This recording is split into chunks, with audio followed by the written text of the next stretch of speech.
자, 여러분 안녕하세요. 자, 우리가 맨날 요즘에 줌을 통해서 실시간 수업을 했었는데, 자, 오늘은 선생님이 이제 문제풀이 영상을 한번 찍게 됐어요. 자, 오늘 같은 경우는 여러분 시간표에 올라와 있는 문제를 다운받아가지고 풀어본 후에 한 시간은 한 10에서 15분이면 여러분 충분히 다 풀 수 있을 것 같아.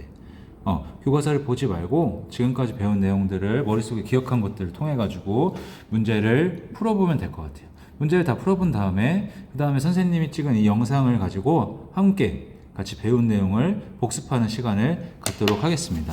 자, 오늘 문제풀이는 교과서를 통해서 지금 일단은 올라온 거 있죠. 범위는 자, 우리가 12페이지 12페이지 역사의 의미 그쪽에서부터 우리가 신석기, 청동기 지나서 문명, 4대 문명까지 우리 공부를 했잖아, 지금까지. 4대 문명, 메소포타미아, 이집트, 그리고 인도, 중국 문명까지 배운 내용들을 문제를 통해서 배우는 시간입니다. 자, 그러면은 지금부터 문제를 한번 풀어봅시다. 자, 여러분 문제 다 한번 풀어봤나요? 그렇게 어렵진 않을 거야, 분명히. 선생님이 정말 기본적인 내용들 위주로 문제를 한번 내봤거든. 그러니까 어려움은 없었을 거야. 자, 그러면 한번 여러분이 얼마나 배운 내용을 잘 기억을 하고 있는지 한번 풀이 과정을 통해서 보도록 합시다. 자, 1번을 보자. 자, 역사에 대한 설명이 옳으면 O, 틀리면 X 표시를 하시라고 나와 있네. 자, 보자. 1번. 자, 과거에 일어난 사실에 대한 기록으로서 역사는 객관적 의미를 가지고 있다. 자, 맞습니까? 틀립니까? 그렇지. 과거에 일어난 사실에 대한 기록으로서 역사는 객관적 의미를 가지고 있다. 정답은 X죠. 자, 여기서 핵심은 뭐야? 자, 기록이지. 자, 여러분, 역사 같은 경우는 두 가지 의미가 있다 그랬어. 하나는 역사적으로 일어난 객관적 과거에 일어났던 사실, 그 하나가 있고, 두 번째는 그 사실을 기록한 거. 두 가지 의미가 있다 그랬잖아. 근데 여기서는 기록이라 그랬죠. 자, 여러분, 기록하는 것은 누가 기록하는 거야? 사람이 기록하는 거지. 그럼 기록하는 사람의 뭐가 개입될 수밖에 없다 그랬어? 그렇지. 주관. 그 사람의 생각이 개입될 수밖에 없다 그랬잖아. 그래서 역사적인 사실에 대한 기록이나 인물에 대한 기록은 다 다르게 쓰여질 수가 있다 그랬어. 자, 그러니까 당연히 과거에 일어난 사실에 대한 기록으로서 역사는 객관적인 의미가 아니라 무슨 의미?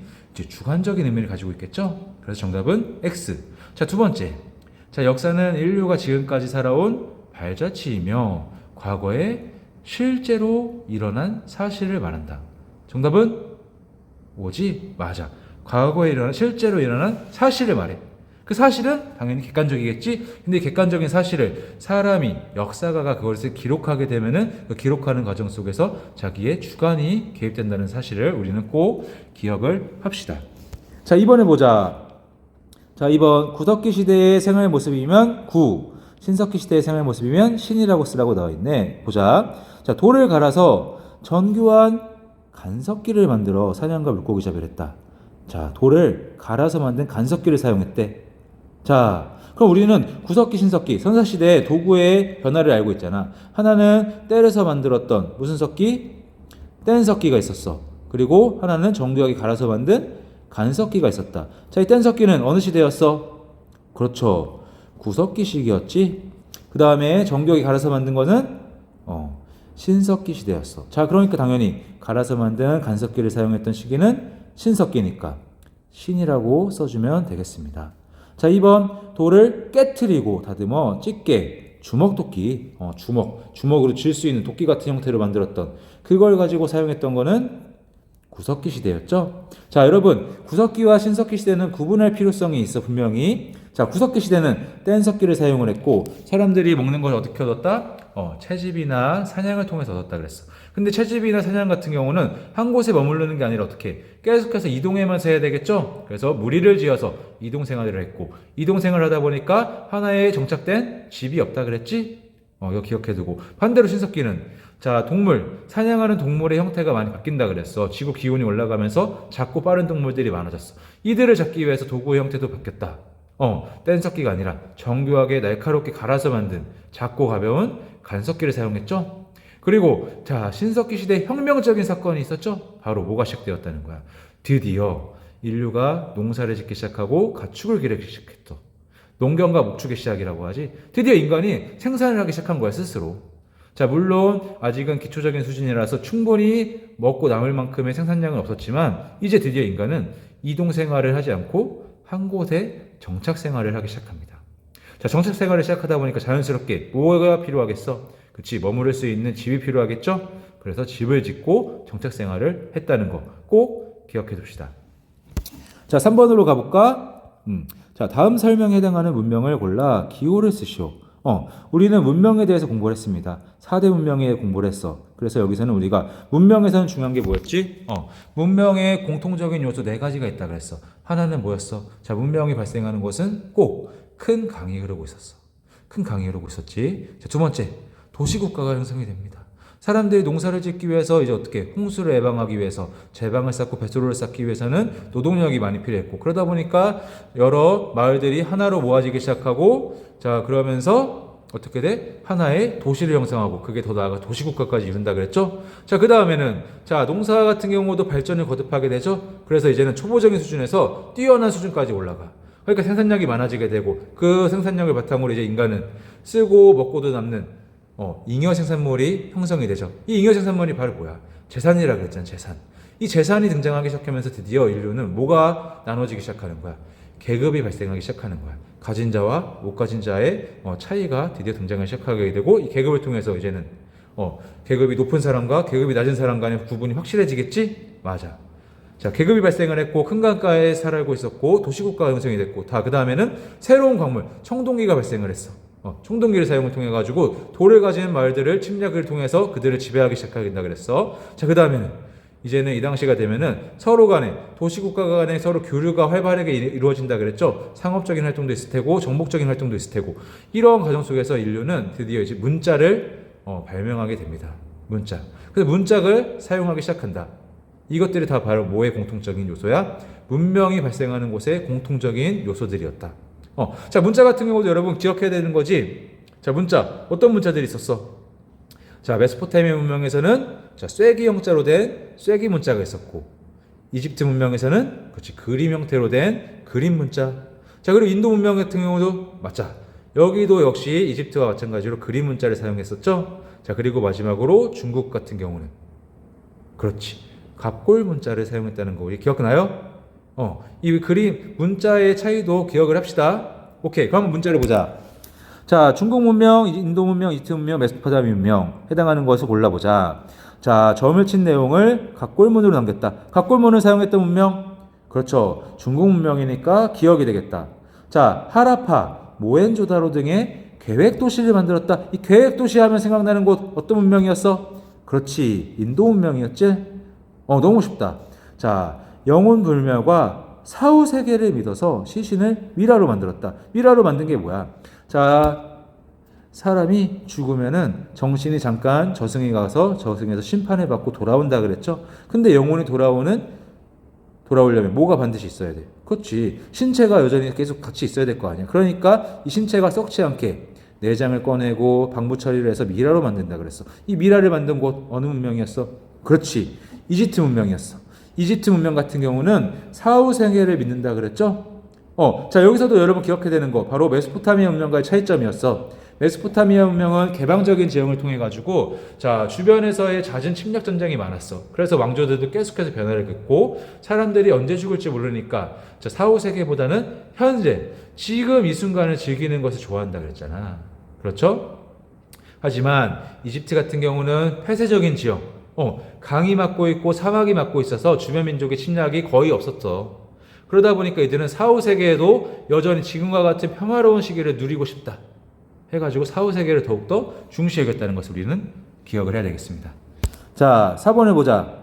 자, 쐐기 문자로 왕의 통치, 제사, 교역 내용 등을 기록했다. 자, 쐐기 문자 하면 어딥니까? 그렇죠. 최초의 문명이라고 할 수 있는 메소포타미아 문명이라고 할 수 있겠죠. 그래서 정답은 기억, 니은, 디귿, 리을. 순서대로네. 자, 이렇게 해서 4대 문명을 한번 봤습니다. 자, 4번을 보자. 자, 4번. 기억에 들어갈 용어로 옳은 것은, 자, 기억은 문서, 책, 비석, 생활도구 등과 같이 옛사람이 남긴 흔적을 말한대. 자, 그리고 이것은 사실이나 사건에 대한 정보나 증거를 제공해 주기 때문에 오늘날 역사가는 이것들을 통해서 역사를 연구하고 사실을 밝혀낸다. 아, 쉽죠? 자, 요리를 하는 데 있어서는 뭐가 필요하다 그랬어? 그렇지, 여러 가지 재료들이 있어서 그 재료들을 모으고 모아서 여러 가지 조합을 해서 하나의 맛있는 요리를 만든다 그랬잖아. 자, 역사도 마찬가지야. 역사가는 이 과거에 일어났던 사실들을 뭘 통해서 아는 거야? 그렇지, 사료를 통해서 종합하고 분석해서 그때 사람들이 어떻게 살았는지를 알아낸다 그랬죠? 자, 그래서 정답은 뭡니까? 정답은 사료야. 자, 사료는 크게 세 가지로 나눈다 그랬죠? 자, 크게 어떻게 됐어? 너무 크기가 크고 무거워서 옮길 수 없는 유적이 있었고, 자, 그리고 조금은 크기가 작고 옮길 수 있는 유물이 있었고, 자, 그 다음에 문자로서 기록해서 남긴 문헌이 있었다 그랬죠. 그렇지, 이렇게 세 가지로 사료를 크게 나눈다는 것도 여러분 기억합시다. 자, 이제 옆으로 넘어가서 자, 5번 문제를 한번 봅시다.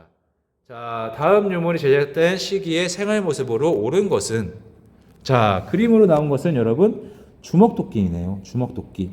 자, 주먹으로 쥘 수 있는 크기 형태의 뗀석기로 된. 자, 이거에 사용된 시기는 어느 시기였죠, 여러분? 그렇지, 구석기였잖아.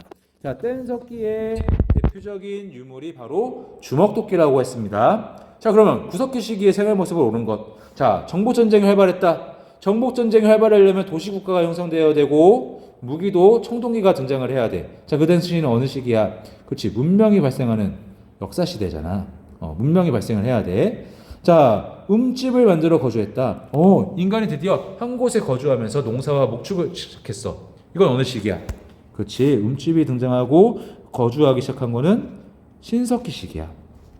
자, 토기를 만들어 음식을 조리했다.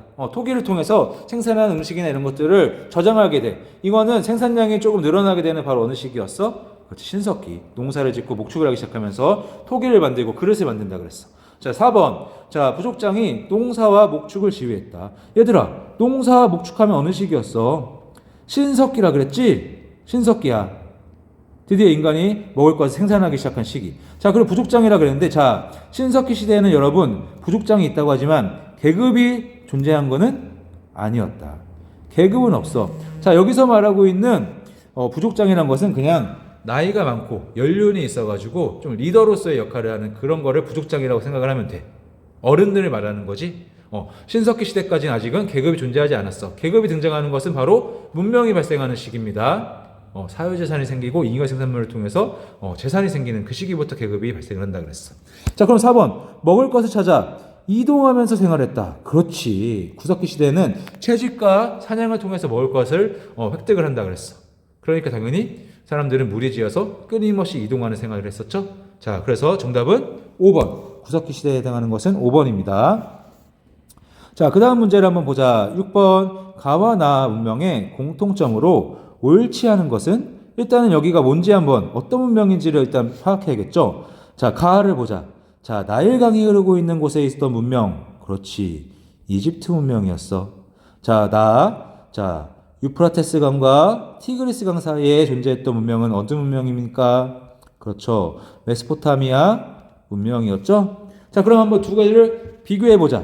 자, 이집트 지형적인 위치로 보면은 폐쇄적이었어. 반대로 메소포타미아는 개방적이었죠. 자, 폐쇄적이다 보니까 사후 세계에도 자기가 지금 누리고 있는 이 평화를 누리고 싶어. 그래서 여기 이집트는 사후 세계를 되게 중요시 여겼고, 메소포타미아는 개방적인 지형이다 보니까 잦은 침략 전쟁으로 언제 죽을지 몰라. 그래서 지금 이 순간을 즐기고 싶어. 그래서 현실을 되게 중요시 여겼다는 것을 우리는 알고 있습니다. 자, 문명이 발생하려면 큰 강가에도 있어야 되지만 바로 문자의 사용이 중요하다 그랬죠. 자, 이집트 같은 경우는 그렇지, 그림 문자를 사용했었고, 메소포타미아는 쐐기 문자를 사용했다는 것을 알 수 있어. 자, 이런 공통점, 차이점이 등장을 하고 있죠. 자, 그러면 이집트 같은 경우 또 차이점 뭐가 있을까? 그렇지, 이집트는 자, 십진법을 사용을 했네. 반대로 메소포타미아는 육신신법을 사용을 했죠. 자, 그리고 다른 차이점 하나, 이집트 같은 경우는 태양력을 사용을 했고, 메소포타미아는 태음력을 사용했다는 차이가 있음을 우리는 기억을 해야 돼. 자, 이렇게 해서 우리는 이집트와 메소포타미아를 꼭 이렇게 차이점들을 구분해서 기억을 해야 됩니다. 자, 그럼 문제를 보자. 공통점으로 옳지 않은 거래. 공통점으로 옳지 않은 거. 자, 계급이 발생을 했다. 맞아. 문명이 발생한 곳에서는 계급이 발생을 합니다. 자, 두 번째, 신권 정치를 펼쳤다. 맞아. 자, 신을 믿는 게 아주 중요했죠. 자, 메소포타미아 문명. 메소포타미아는 어떤 신관 정치와 관련해서 자, 지도자가 신의 대리인이었지. 자, 반대로 이집트의 왕 누구였어? 이 파라오가 바로 신이라 그랬지. 신 자신이야. 태양신, 바로 신의 아들이거나 바로 신이라고 칭했다 그랬어. 이런 차이점이 있다는 거. 아무튼 메소포타미아, 이집트 둘 다 지도자들이 신과 연결시켜서 자신의 권력들을 더욱더 강화시켰다는 것을 기억을 해야 됩니다. 자, 3번. 태음력과 육신법을 사용했다. 어느 문명입니까? 그렇지. 메소포타미아지. 메소포타미아. 자, 4번. 문자를 사용해서 기록을 남겼다. 맞아. 문명이 발생한 곳은 문자가 있다 그랬어.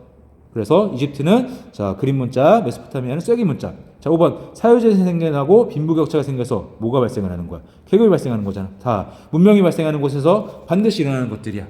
자, 그러면은 공통점과 차이점. 문명이 발생하는 것의 공통점들 1번, 2번, 4번, 5번이 되겠고, 자, 태음력과 우식주법은 메소포타미아에만 해당하는 거니까 정답은 3번이 되겠죠?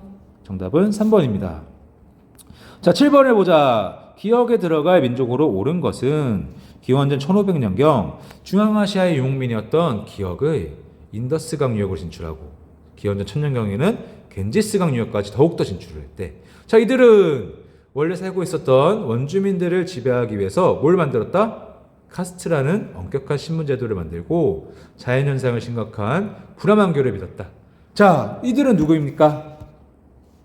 자, 일단은 카스트 제도를 한번 볼까? 자, 카스트 제도. 이들이 원주민을 지배하기 위해서 만들었던 카스트 제도는 피라미드 형태로 네 가지로 구분이 된다 그랬지? 계급을 구분한 거야. 맨 밑에는 어떤 계급? 수드라가 있었고, 두 번째에는 바이샤가 있었고, 세 번째는 크샤트리아.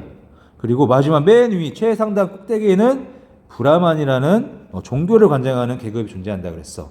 그래서 아직도 여전히 여러분 이들이 만들었던 이 카스트 제도가 남아있는 어디에 남아있어? 그렇지, 인도에 남아있지. 그래서 오늘날도 인도는 여전히 카스트 제도가 여전히 남아있어. 법적으로는 없어졌다 그러지만 여전히 이 카스트 제도가 공고하게 존재하고 있습니다. 계급 사이 아주 엄청나. 차별도 엄청나고. 자, 그러면 이 기억은 누구입니까? 그렇지, 정답은 아리아인이야. 아리아인들이 들어와서 인도 문명에 살고 있던 원주민들을 지배하기 시작했다. 자, 어떻게 이들이 지배할 수 있었던 거야? 자, 인도 문명 같은 경우도 처음에는 당연히 뭘 기반으로 한 문명이겠어? 청동기가 바탕으로 된 문명이지? 근데 이 아리아인들이 뭘 들고 온 거야? 철기를 들고 온 거잖아. 자, 철은 청동보다 더 단단해. 그건 청동으로 만든 칼과 철로 만든 칼에 싸우면 누가 이겨? 당연히 철로 만든 칼이 이기겠지. 그래서 아리아인이 지배를 할 수 있었던 거야. 자, 이와 비슷한 게 또 있지? 자, 밑에 나오는 바로 히타이트인이야. 자, 여러분 기억납니까? 메소포타미아 문명에서 전성기가 있었던 왕국이 있었어. 바로 어디야? 바빌로니아 왕국. 바빌로니아 왕국 하면 떠오르는 왕 누구 있어? 법전도 있잖아. 눈에는 눈, 이에는 이. 바로 보복주의, 철저한 보복주의 말하고 있는 함무라비 법전, 함무라비 왕이 있었지. 자, 이 바빌로니아 왕국 같은 경우도 나중에 멸망을 하게 돼. 이때 쳐들어왔던 사람들이 바로 누구야? 그렇지, 히타이트인이야. 히타이트인. 자, 이들 또한 뭘 들고 왔어? 그렇지, 철을 들고 왔어. 철을 들고 왔기 때문에 기존의 청동기를 기반으로 했던 문명들은 질 수밖에 없었다는 것을 기억합시다. 그래서 정답은 7번에 2번 아리아인입니다. 자, 이제 끝을 향해 가네요. 자, 8번에 보자. 다음 국가에 대한 설명으로 옳지 않은 것은 지도를 보자. 자, 일단은 우리나라 한반도가 있고 보니까 여기는 중국 문명인 걸 알 수가 있다. 중국 문명. 자, 중국 문명 같은 경우도 여러분 우리가 두 가지를 구분해서 배웠죠. 자, 처음으로 등장했던 게 뭐였어? 상왕조가 있었고 그 다음에 등장했던 게 주왕조가 있었네. 자, 이 둘. 자, 뭐가 있었냐? 상왕조는 뭘 통해서 이 상왕조의 존재가 밝혀지게 되는 거야? 그렇지, 은어 유적이라는 게 발굴되면서 우리가 상왕조의 실체를 알게 됐어. 자, 이들 문명도 당연히 시작이니까 청동기를 사용을 했겠지? 자, 그 다음에 자, 메소포타미아, 이집트 다 여기든 다 지배자, 권력자가 뭐와 연결시켜서 자기의 권력을 강화시켰지? 신과 연결시켰지. 맞아. 중국 문명도 여러분 마찬가지죠. 신과 연결시키는 신권 정치가 이루어졌었어. 자, 그 다음에 문명이 발생한 곳이니까 자연스럽게 당연히 뭘 사용하는 거야? 문자를 사용하겠죠? 자, 중국 문명의 문자는 각골문이었다. 상왕조회 때는 각골 문자가 되고 이게 발전해서 뭐가 되는 거야? 한자가 되는 거지, 한자. 자, 그리고 상왕조는 독특한 풍습이 있었어. 바로 뭐였어? 지배자가 죽으면은 그 지배자를 모시고 있던 옆에 있던 그 밑에 계급 사람들이 다 어떻게 다 같이 묻어버리는 거야. 그걸 뭐라 그래? 순장이라 그래. 순장. 순장이란 풍습이 있었다는 거 기억하고. 자, 그 다음에 상왕조가 망하고 새롭게 등장한 주왕조 같은 경우는 좀 더 이 국가로서의 그런 기반이 더욱더 다져지게 돼. 그러면서 새로운 제도가 만들어지는데 그게 바로 뭐였어? 봉건제도였어. 봉건제 같은 경우는 여러분 어때? 중국 대륙이 크다 보니까 수도에 있는 왕이 다른 데 도시까지 같이 지배하는 게 어려웠어. 그러니까 어떻게? 자기가 가장 믿을 수 있는 자기의 가족들을 어떻게? 여기 수도가 있으면은 주변에 임명을 해서 보내는 거지. 자기의 가족들을. 자, 그러면 여기 파견된 사람들이 그 지역을 다스리는데 이곳에 파견된 이 사람도 모든 곳을 혼자서 지배하기 어려우니까 어떻게? 자기도 자기에 연결된 사람들을 또다시 임명을 해서 다스리기 시작하는 거지. 자, 이걸 바로 뭐라고 하는 거야? 봉건제라고 하는 겁니다. 자, 그럼 문제를 보자. 자, 여기서 말하고 있는 이 좁은 구역이니까 여기서 말하고 있는 가는 어디 왕조겠어? 그렇죠, 여러분. 상왕조에 대해서 물어보고 있는 거야. 상왕조에 대한 설명을 옳지 않은 것은 자, 순장의 풍습. 그렇지, 맞아. 자, 그림 문자를 사용했다? X죠. 자, 여러분, 그림 문자는 어디서 썼어? 이집트 그리고 인도 문명이 그림 문자를 사용했었죠. 자, 상왕조는 어떤 문자? 각골 문자를 사용했다는 거 잊으면 안 됩니다. 자, 3번 조상숭배 풍습 있었죠. 자, 달력을 만들어서 농경에 이용했어. 맞아. 역법이 있었어. 자, 5번 은어유적을 통해 이 상왕조의 모습이 알려졌어. 맞죠? 정답은 2번이 되겠습니다. 자, 여러분 이제 마지막 문제 하나 남았네요. 자, 다음 글을 읽고 물음에 답하시오. 자, 중국의 주왕조네. 넓은 영토, 넓어진 영토를 다스리기 위해서 뭘 실시했다 그랬어? 방금 위에서 말했었죠? 봉건제라는 제도를 실시했다. 왕이 자기 친척들을 임명해서 내려가면은 걔네들 또한 또다시 임명을 해서 다스리는 제도. 봉건제라는 제도가 있었다. 자, 기억의 의미를 간략하게 설명하시오.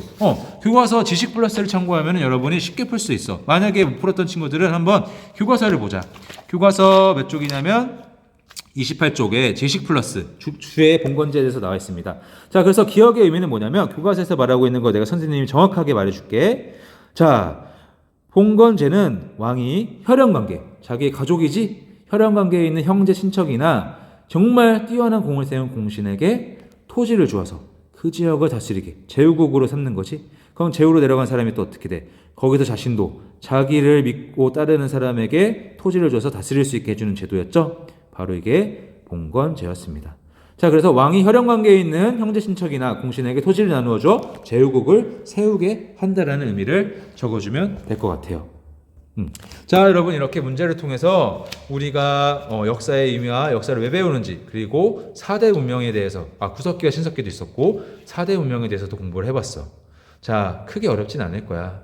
여러분 세계사라고서 너무 두려워하지 말고 겁먹지 말고 선생님 수업 잘 따라와주면 충분히 다 할 수 있습니다. 자, 오늘 배운 내용 다시 한번 복습해보는 시간 꼭 갖도록 하고 자, 다음 시간에 우리는 줌으로 만납시다. 자, 여러분 안녕.